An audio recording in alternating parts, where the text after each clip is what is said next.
guys, welcome back to the Psalms to God podcast. I'm the host Ree, and today we're going to talk about something really different. I think this is going to be a very unusual episode in the context of most of my episodes, but I kind of want to talk about how wisdom and knowledge can come from unexpected places. There is a Bible verse where Jesus says that he has many sheep of a different fold, people that the disciples weren't familiar with, and that they still hear his voice and come when they are called. And kind of in the same vein of this common knowledge post where I'm, kind of expressing that true knowledge, truth, and wisdom can appear in various places, in various cultures, because there's a fundamental truth that God is telling us. And if we are in tune with his voice, even if we have some of the details wrong, we may still be able to find those underlying truths. And one of the places that this happened for me was in band. And so I wanted to share some of the things that I picked up from band and how that actually impacted my life, because I think in a very strange way, I think it's bad, but I also think it's good, because it reinforces that idea that if you're living life and you're seeking the right thing, if you're seeking God, that you will still find him. But a lot of what I know, a lot of how I became who I am today, did not come from a church building. While many of the people involved in these things were still part of my church family, I've expressed how things in the sorority shaped me, but of course my sorority sisters that were around me immediately were also Christian. So yeah, they're still in my church family, but it was the ideas that I was learning in this other place that were really shaping things that I think God was trying to tell me about Christianity and how it's supposed to look. The same thing happened to me in band. So if we start at the beginning, way back when I was 11 years old, this was, I don't know if I should say how long ago this was, but it was a long time ago. I was 11 years old. I was registering for middle school, and I was at the school with my mom, registering for classes, taking care of some before school stuff over the summer. And I was in a very bad mood. At that age, I was always in a bad mood. If anyone has any preteens right now, I'm sorry. I'm sorry for your preteen, because I don't know what was wrong with me, but I was just always in a bad mood. But at that particular time in my life, I was very upset with my parents. They had just built a new school in my hometown, and I learned that I was not going to the school that my entire family went to, but I was going to this new school that was out in the middle of nowhere and had basically been built for a bunch of rich white kids. And I was not happy about this, because I had spent my whole life knowing I was going to this other school, and there was family history. I had grown up going to the football games at that school, and I was mad. But my parents had actually fought for me to go to this other school because it was a better school. They had more money, which that's a whole nother topic. We can't get into that today. But so I was really mad at my parents for that. Then as things progressed, I found out that I wasn't going to be in classes with my friends. I got pulled into a different type of classes, and so I was really upset about that. And my friends were going to all be in chorus, so I wanted to be in chorus. No, guys, I can't sing. Y'all will never hear me sing on this podcast because you don't want to. But I wanted to be in chorus with my friends, and my parents were like, no, boo, you can't sing. You gonna get picked at if you you setting yourself up for failure. You're not gonna be in chorus. You will be in either band or orchestra. I grew up in a musical family. They didn't give me no choices except for band or orchestra. So here I was at 11 years old at the school registering for band, even though I did not want to be in a band. I wanted to be in chorus. So I was in a mood, okay? I was in a nice little teenagery, sassy mood. So we're walking down the hallway and I'm smacking on some gum. At that age, I chewed gum. I went through packs of gum a day. I was, the way smokers are with cigarettes, but with gum. And we're walking down the hall and we run into this man. I assume he was in his early 20s. Of course, as a kid, everyone looks older. Everyone seems so much more adult than they really are, but he was younger than I am now.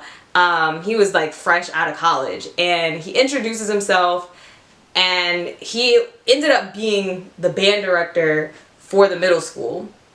And he was like, I have a zero tolerance policy for gum in my class. And he was, I mean, he said it in like a funny way, but of course I was in a mood. So I was like, this guy, you know. So I went home and came back and ended up in this man's band. Life changer. Most of the wisdom that I'm about to share to you, actually all the wisdom, comes from this person. So shout out to Mr. Rudolph, who was my band director in 6th grade, and then from 9th grade all the way through my senior year of high school. Awesome band director. You know, I came into band and I was playing the flute. I did not want to play the flute either. It was a rough time. It was a really rough time. But I met a lot of my friends I actually did make in band. And I did not lose the friends that I thought I was going to lose because I was not in classes with them and because they were in chorus. I'm still friends with many of them today. It's just we weren't as close in middle school and high school as we were in elementary school, but we're still friends. Like, they didn't disappear off the face of the earth. So if you're younger and you're in that age group and you think that you're going to lose your friends because, you know, there's some separation, or even if you're going off to college and you think you're going to lose your friends because you're going to college, like, if they're real friends, like, they will be your friends for life. So wisdom point number 1. But number 2, when I started band, I played the flute, and I was one of the last flute players to make a sound come out of the instrument. It was very, very difficult. And something very interesting happened. There was like maybe like 12, 13, I don't know. Y'all know, if you're a band person, you know, flute sections be off the rails. Like, it'd be a lot of people in the flute section. Flutes, clarinets, like, it's like everybody just wants to play the flute or the clarinet or the trumpet, right? Biggest sections in the band, particularly early on before they let you start branching off to like other instruments that are a little bit more like specialized or complicated or whatever. So, you know, there's all of us in the flute section, and there are 2 of us that can't make sound on these instruments. We're just struggling. Just air. And interestingly, there was something both of us had in common that nobody else in the flute section had in common. We was both black, which doesn't seem like it should have anything to do with a flute. Like, it really doesn't seem like it should be relevant to the fact that we're trying to learn the flute. Like, it's a flute. It's an instrument. You blow into it, you play it. Like, what's that got to do with color?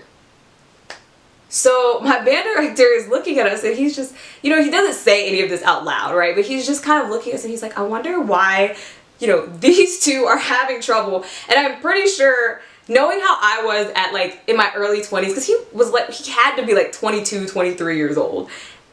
He was probably like, what do I do? What do I say? Like, not like, how do I handle this? I have no idea what was going on through his head, but he eventually figured out that we had slightly different lip shapes than our fellow flute players. And mine is not as pronounced as the other girls, but our lip shape has sort of like the peak that's like here in the middle of the lip. And it was getting in the way when we were blowing the air. And he eventually figured that out and told us that we should kind of blow like to the side, like maybe not directly center to the mouth, but kind of like shift it and play like a little to the side. And lo and behold, as soon as we tried it, there was sound. It wasn't a good sound, but it was a sound. So we started playing the flute. And so, you know, middle school, it wasn't really super eventful, but I did make a lot of friends outside of my original friend group that were in the flute section particularly. I made some friends in the clarinet section. At that time, there was a woodwind class and a brass class, so I didn't really meet people from the brass class yet, but I started making a lot of friends within like the woodwind section. And even though like I still wasn't super gung-ho about band and I really hated the flute, you know, it was kind of cool. Like, he was a really cool band director. He was funny. And at the end of the year, he got promoted to high school band director, and we got a new band director.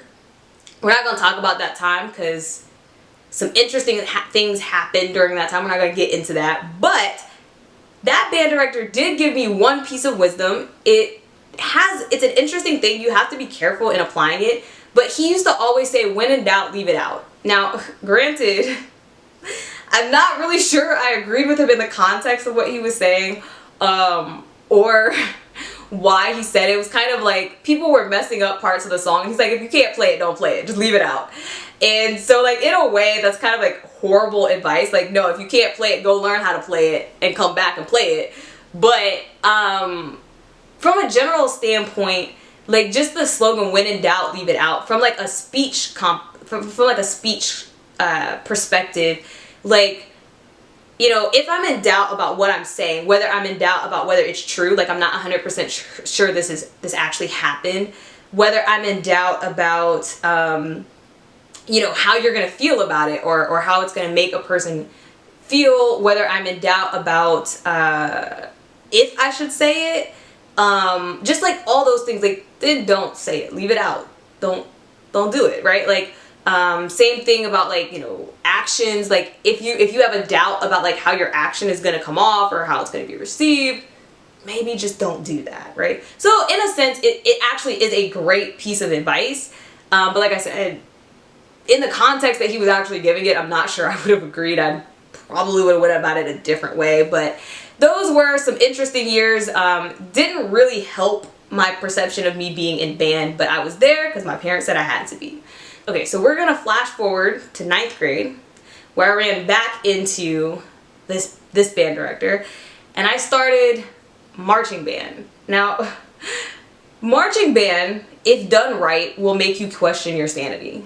As a freshman, we had 2 weeks of band camp. Everyone else just had 1 week, so we had to show up an extra week early. You had to learn how to march. Band camp was from 8 a.m. to 8 p.m. in the middle of the summer in South Carolina, where it gets hot. It gets hot. And you're running around outside, contorting your body in all these different positions. It's very uncomfortable. It's very uncomfortable. And you're like, why am I here? I could be in an air-conditioned building watching cartoons. I could be at a job making money, because at this point most of us were at least 14 and we were eligible to work, especially in a tourist town. And you're like, why am I out here dying? Right? Like, that's literally how you feel in band camp, especially your freshman year, because it's hard. You don't know what's going on, and you're a rookie, and you get treated like a rookie, okay? But I learned about delayed gratification. That's the first speech you get from this particular band director when you join marching band. Delayed gratification. You're gonna hate it now. It's gonna hurt, but you're gonna love it when you get that first place trophy. And you know, it was a process. It was definitely hard work. We had to run laps. We had to do push-ups. It's hot. Like I said, you're contorted in all kind of different directions. And then on top of that, you got to play an instrument, and you got to learn and memorize. We had to memorize the music. You're like, wait, hold on. The music hard enough by itself. You also want me to do all these other theatrics in the background? Like, who thought this was a good idea? The military. The military came up with marching band. That's where they thought it was a good idea. But, you know, you're just like, okay, I'm not really sure I follow you.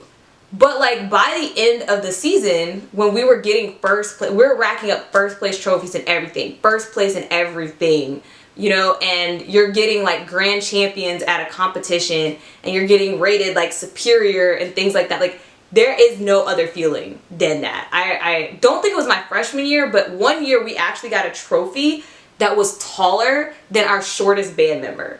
That was amazing. We're like, come here, you gotta take a picture beside this. Like, this is the trophy, right? I mean, there were trophies all around the room. The room was just like stacked with trophies. And there is this feeling when you get there, you're like, yeah, that was worth it. I'll do that again. I'll do it again next year. Yeah, we're coming back for that. And that followed me throughout life. I mean, I would not have a PhD if I had not learned that. Like, I literally, in my PhD, I'm like, okay, this is like band camp. You hurt, you don't know why you're here. It seemed real foolish to be wasting your life like this, but one day you gonna get that little piece of paper, and you're gonna be like, yeah, I did that. And I learned that from band. But it's also true from a Christian standpoint. It's not easy to be a Christian. It's not easy to do the right thing. It's not easy to turn the other cheek or to diffuse situations, to be the bigger person. None of that's easy. That's delayed gratification. The entire concept of building your treasures in the kingdom and not storing them up here on earth is delayed gratification. But I really learned how to apply that and to understand that in marching band. Now, going into my freshman year of marching band, there was a moment during our first competition, we got second place. We got a second place trophy at our first competition of the year when we opened up. And we as freshmen thought that was amazing. We were celebrating, we were happy. And some of the upperclassmen chastised us. They were like, no, we don't celebrate second place. We are a first place band. We don't do second place. We don't get excellent. We get superior. That's not how we get down here. And I remember one of my friends actually cried. And we were just like, why are you blaming it on us? Because, they're like, it's your fault because you're a freshman. And we're like, how you know the seniors weren't carrying y'all? Maybe it's your fault. Like, you feel very attacked that this is happening. But when we got our first place trophies, it is a different feeling to get first place than to get second. But it wasn't until my senior year that I understood what actually happened. So my senior year, a lot of things happened, a lot of things changed about how we did things, but we never did that to the underclassmen. We didn't, at least to my knowledge. There may be some underclassmen who'd be like, nope, actually one of y'all said blah, blah, blah. But we really didn't talk to them in the same manner. And we ended up getting second place trophies almost all season. And when we finally got a first place trophy, the freshmen didn't actually know that before that year, we had only gotten first place trophies, that we were that was just the norm for us to get first place trophies. And I realized that there is something about expectation. When you set your expectation here, you're going to try to get here. If you set your expectation here, you're only trying to get here. This is why they have that saying, shoot for the moon, so when you fail, at least you'll be among the stars. You have to shoot as high as you can, and you have to work with that mindset. A lot of people think that, it's bad to be like that, but there is what is called a winner's mindset, and you have to have a winner's mindset to win. Now, I'm not saying be a bad sportsman and throw a tantrum because you got second place, or to just go absolute over the top with it, but you do have to have a first place mindset to get first place. And I learned that from those upperclassmen and from the experience that I had my senior year when we realized that we didn't push them into that mindset. It was like, oh, that's why they was doing us like that. We thought they was just mean, but no, you have to get pushed into the mindset of having a winner's mindset. And again, that's still a thing that parallels Christianity. You have to have a Christian mindset. You have to have, your mind is where all of this stuff is happening. Your mind is the strongest thing that you have. And if it's solid here, it will come out in your actions. If you believe in love here, it will come out in your actions. Everything starts in here. Okay? So, we're going to talk about some other things that I learned in band. Early is on time is late. Another thing that you learn very quickly. So in band, when they say that practice starts at 6 o'clock, practice starts at 6 o'clock. That means that somebody, whether it's the drum major, the band director, your section leader, somebody is standing in front of you going 1, 2, 3, 4. All right, there's a downbeat coming. We getting ready to play. Okay, I'm exaggerating. Actually, they're probably gonna tune you first because ain't no sense in playing if you're not in tune. But they're gonna make you start doing something. You should be warmed up. You should be sitting in a chair or standing, somewhere where you can get into attention, or your instrument should be fully assembled. For those who are not band people, instruments do not come in one piece. Well, most of them, some of them do, but most instruments don't come in one piece. So for instance, the flute is made up of 3 parts. There's the head joint, the body, and then the foot joint. The clarinet, I think, has 4 parts. I think clarinets might have 4 parts. There's the mouth and the middle and the bell. Don't quote me on that. 3 or 4. saxophone has like the neck and then like the bell part. I think, you know, brass is a little bit easier. They just stick a mouthpiece on there, but you still have to like make adjustments and things like that. But like all of the instruments have to be assembled before you can play. Like you can't carry it the way you would play it. So you have to come in, assemble it. Then you want to play a couple of notes, warm it up, get it ready, like, you know, adjust, like for instance, as a flute player, you want to adjust the headpiece to try to tune yourself before they start calling on you to play in front of the whole band, where you play in like super flat and everybody's like, ooh, right? Like, so you want to be prepared. So you want to show up a good 30 to 15 minutes before this practice actually starts so that you are on time for practice. That is so much, that's so true for everything else. Even like going into college, like, okay, class starts at 8, but the teacher's gonna start lecturing at 8, and I'm trying to pull out my notebook, out my book bag, I'm trying to find my pencil, and they talking, and by the time I get set up to take my notes, they on slide 12. And you're like, wait, hold on, can you go back? I missed slides 1 through 12. Like, I don't know what's going on, right? Like, it's the same concept. You need to be ready to go. And this same concept is actually found in the Bible. You have the story of the 5 foolish virgins and the 5 wise virgins. They're waiting to meet their husband. And the wise virgins get their oil for their lamp early, so that when he comes, they're on time to go with him. The foolish ones have to go out and try to find it, and they miss the wedding, right? Early is on time. Be ready. Be prepared. You should be prepared for everything. You should be preparing. You should have, you should be working on your discernment, working on your ability to ascertain situations, and you should be prepared. You know, hope for the best, prepare for the worst, right? Like, and again, that comes with this concept of being early. Early is on time. And like I said, even from a practical application, it helped me in college, it helped me in grad school, it helps me at work. It's a foolproof thing. Another lesson we learned was leave a place better than you found it. So when you have 100+ teenagers going places, going to hotels, going to McDonald's or to Subway or wherever, you know, you need to lay down some rules about cleanliness, because that can get real bad real soon. And people, I mean, imagine I worked at McDonald's. You get a call saying we're gonna bring in 100 hungry teenagers. You're like, don't bring that foolishness up in my establishment. Like, I'm not trying to have to clean up after that. I'm not trying to deal with their rambunctiousness. Like, no. But we were trained to leave it better than we found it. So if we came in, it was clean. Like, you would literally see people getting out rags, like finding like the paper towels and stuff to like clean the table. We like, oh no, we gotta make sure the table clean. We gotta sweep up any food that we drop. Like, we in there cleaning like we work at this establishment, because he said leave it cleaner than you found it. And I think that is a great motto for how you enter people's lives. I should leave your life better than when I found you.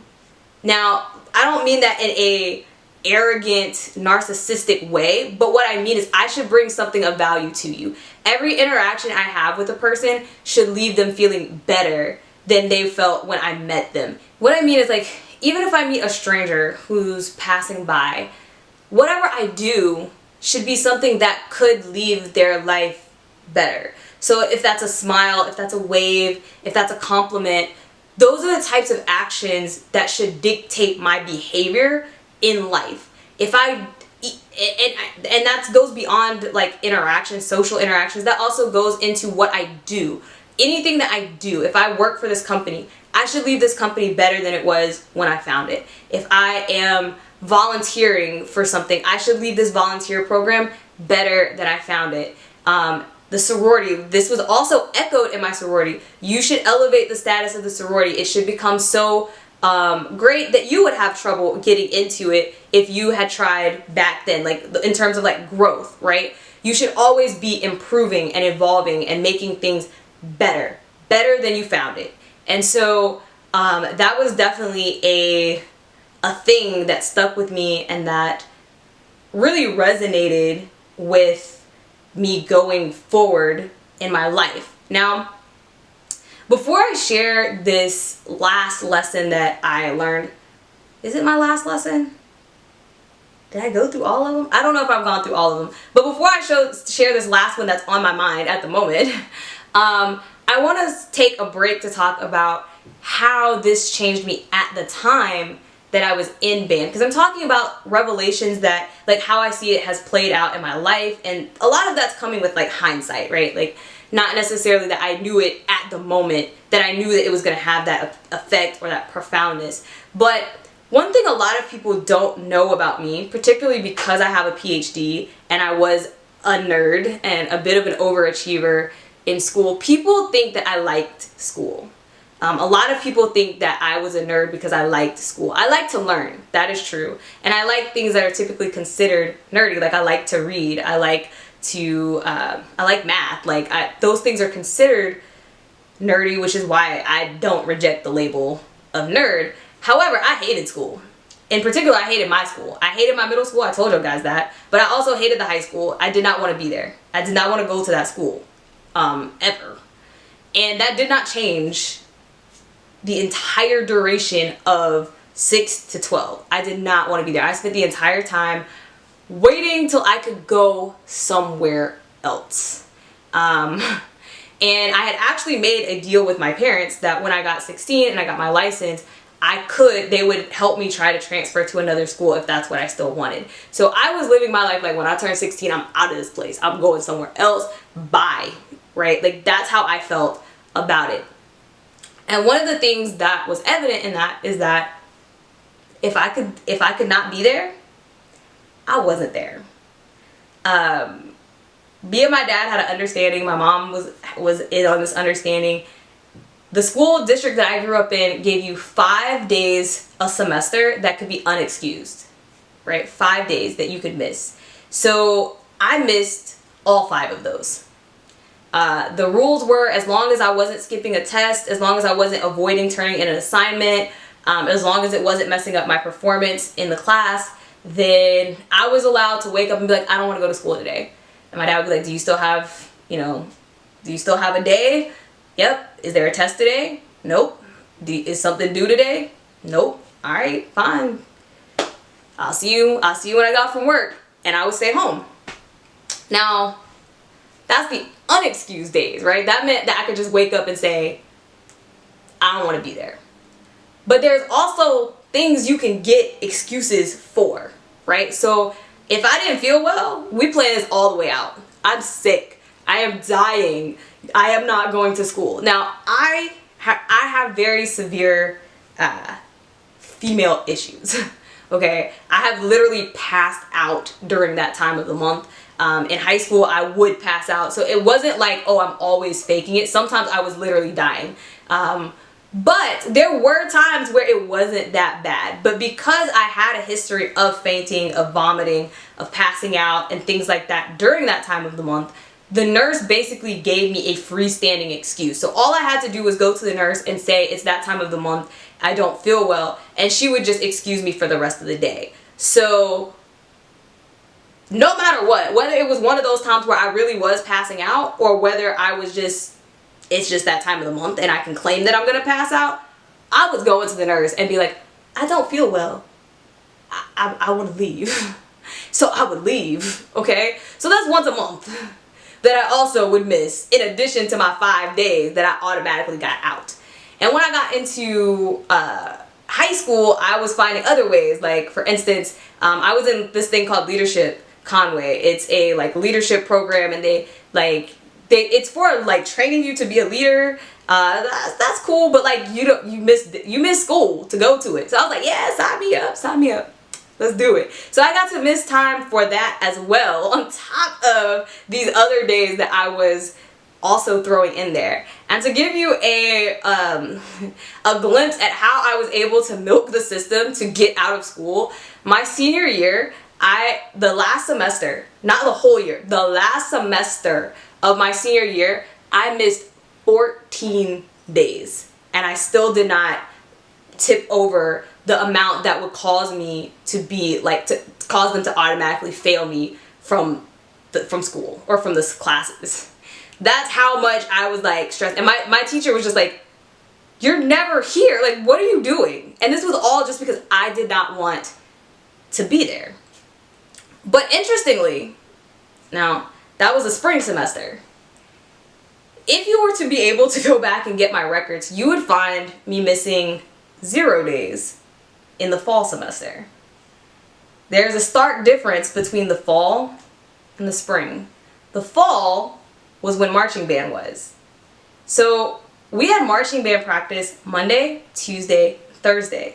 We had sectionals and football games on Friday, and we had competition on Saturday. And I took private lessons on Wednesday.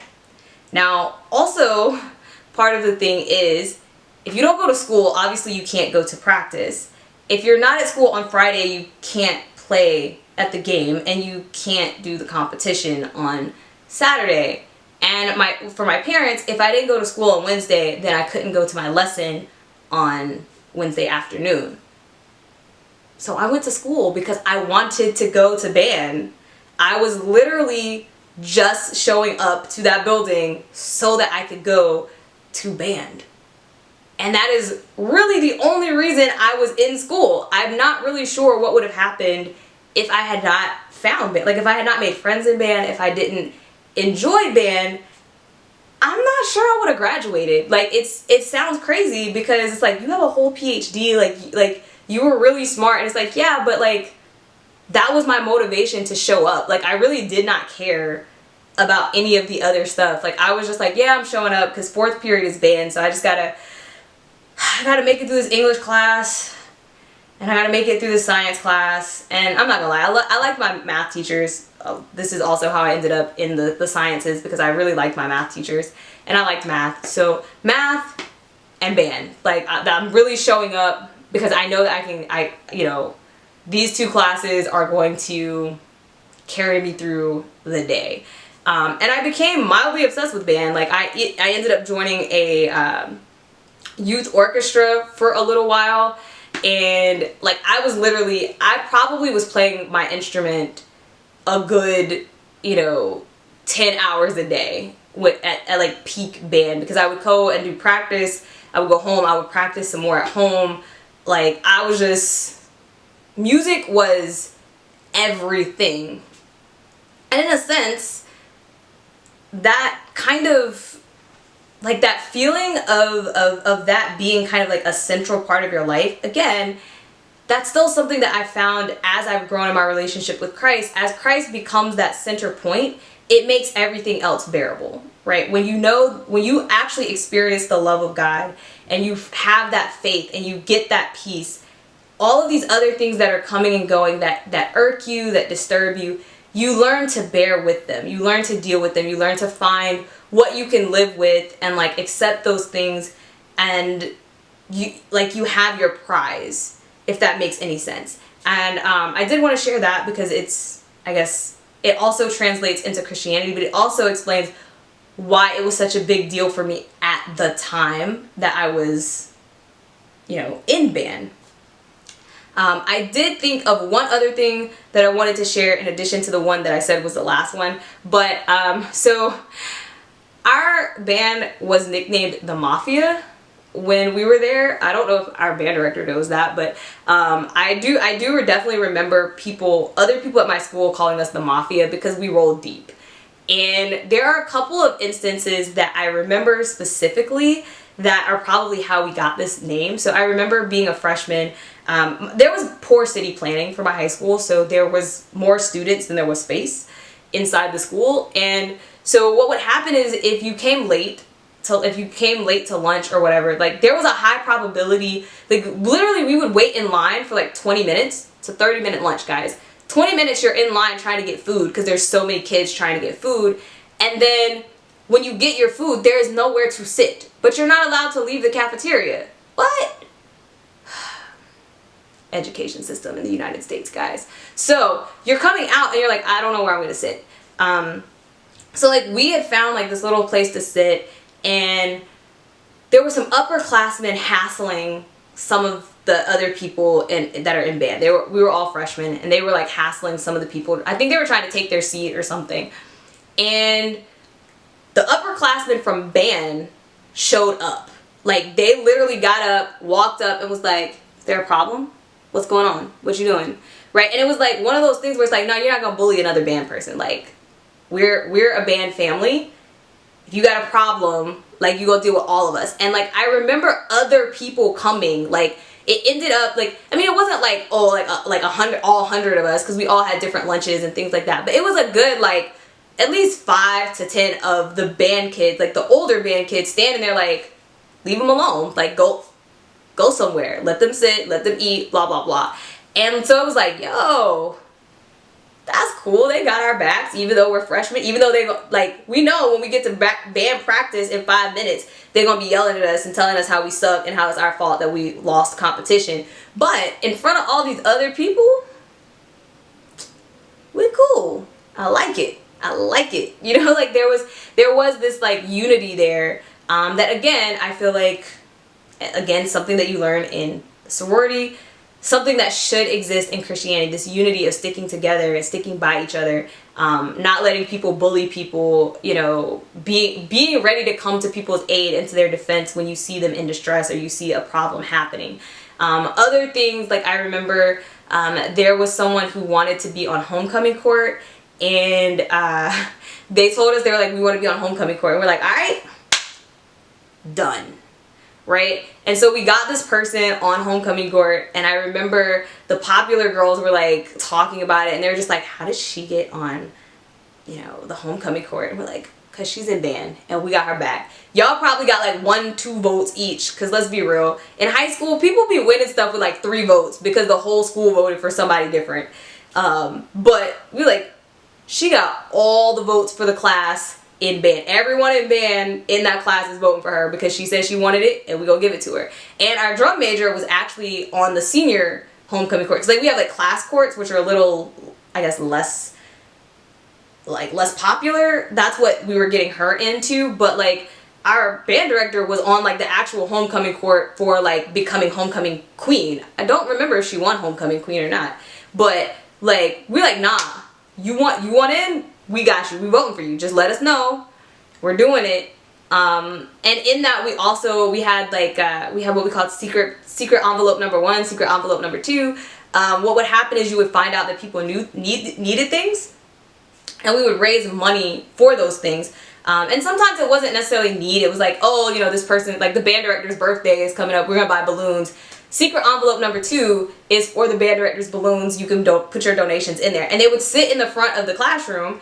Again, they would sit there. Money.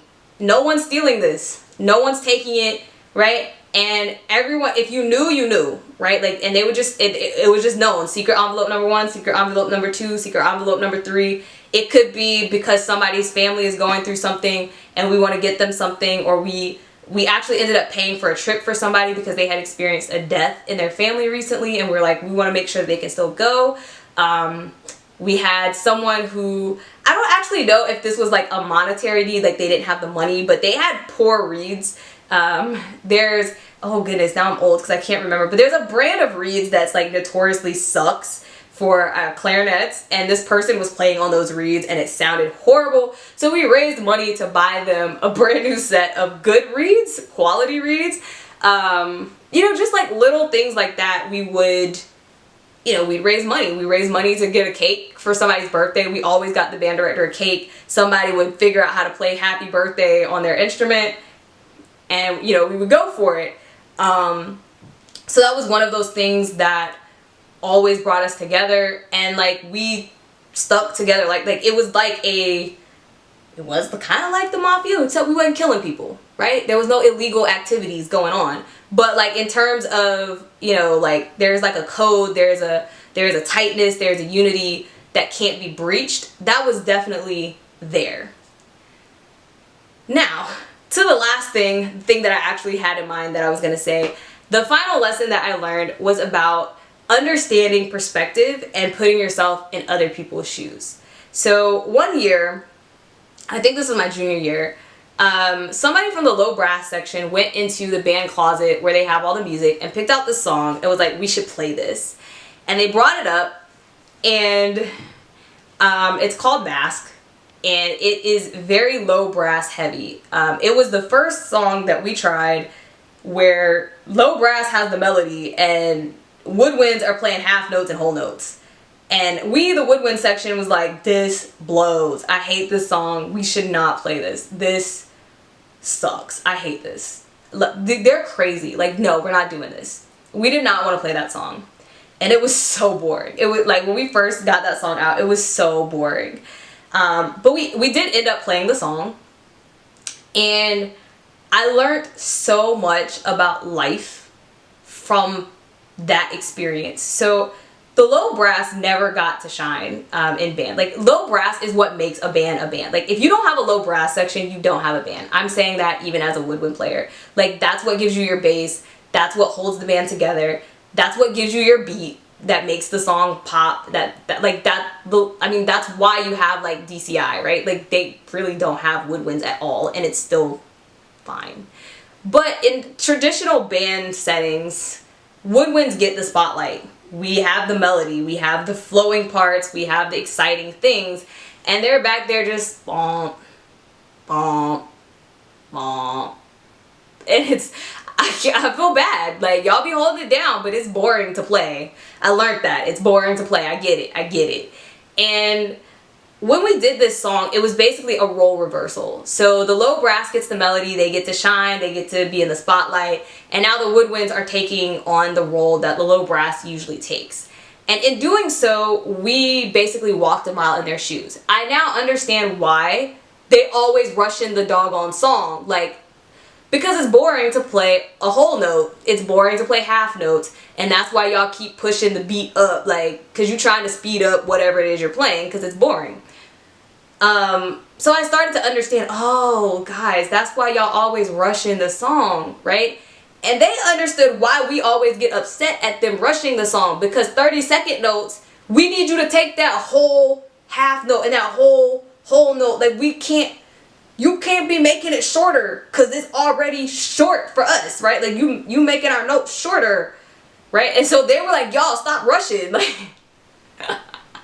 and so, like, we ended up saying literally the same things to each other that we had been saying in reverse, right? Like, you start to see, like, oh, this is why that happens, you know? And now they're sitting there like, oh, when do I breathe? How do y'all breathe? Like, and, you know, you're just like, yeah, guys, it's not all it's cracked up to be. But, like, you start learning how these things, like, why this person acts like this, why they behave this way, why you keep making these mistakes, why you're so upset that I'm doing this. It really did help us to understand perspectives.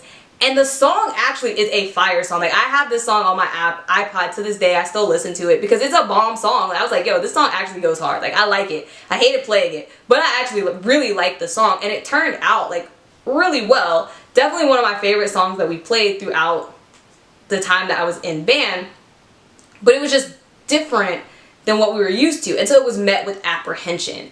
And in our society, that happens a lot. Whether we're talking about, like, specific to Christianity, things changing within the Christian church, people being abrasive to understanding things from a new point of view, or whether we're talking about, like, our society at large. We're talking about classism, racism, sexism, isms, right? Just isms, all the isms, phobias, isms, whatever.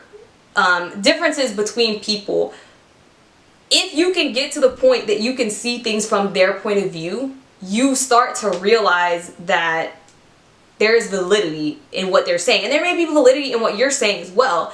Like, in the end, like I said, them rushing the notes harms us playing the 30-second notes. But us, you know, yelling at them doesn't help, right? It is a boring thing to play. You should get to play the melody sometimes. You should get the spotlight sometimes. You should get to play a solo too. Like, just because you're a tuba player don't mean you don't deserve a solo. Tuba solo? Let's go. You know, like, you start to learn that, like, yeah, I get it, right? And so, similarly, when you're talking to people who are from a different view, whether it's a different identity, a different class, all those things that we mentioned, like, being able to step back and be like, okay, let me see where they're coming from. Let me understand what they're trying to tell me. Let me hear them out. because there is a reason why they're talking. There's a reason why they're complaining. There's a reason why they're voicing this frustration or this opinion or this sadness or whatever it is. And it's my responsibility to listen and to try to meet them halfway. And the first instance that I got to see that play out was not in a church. It was in a band. It was in a band room with 100 students arguing about whether or not we was going to play this song. And just because we went with something that was not the status quo did not mean it was wrong, and it didn't fail. It turned out beautifully. So you can flip things around. You can change things up, and it doesn't destroy the fundamentals that are already there. It doesn't take anything away. Like, it didn't take away from us, right? To let them have that shine for that song. So I wanted to share that one last because I think it is definitely something that everyone should be taking into their life. But yeah, so that's today's episode. Like I said, it's a little bit different, but it was on my heart, and I was thinking about my fellow band people this morning, and I wanted to express that. So thank you to all of, Carolina Forest High School band, even the people that I've never met that are there now. Shout out to y'all. Y'all are phenomenal. Definitely a huge shout out to Mr. Rudolph, who was our band director that facilitated all of these lessons. And just a note to those of you, like, you may not be in band. Like, you may have listened to this whole thing and be like, but I'm not in band. Like, what's the point? But my point is that these types of lessons, these types of things that will help you with your character and who you should be in Christ can come from anywhere. So it is up to you to be open and to let that wisdom come to you. Anyway, thanks again. Don't forget to like, subscribe, share with your friends, and I will see you guys next week. Bye.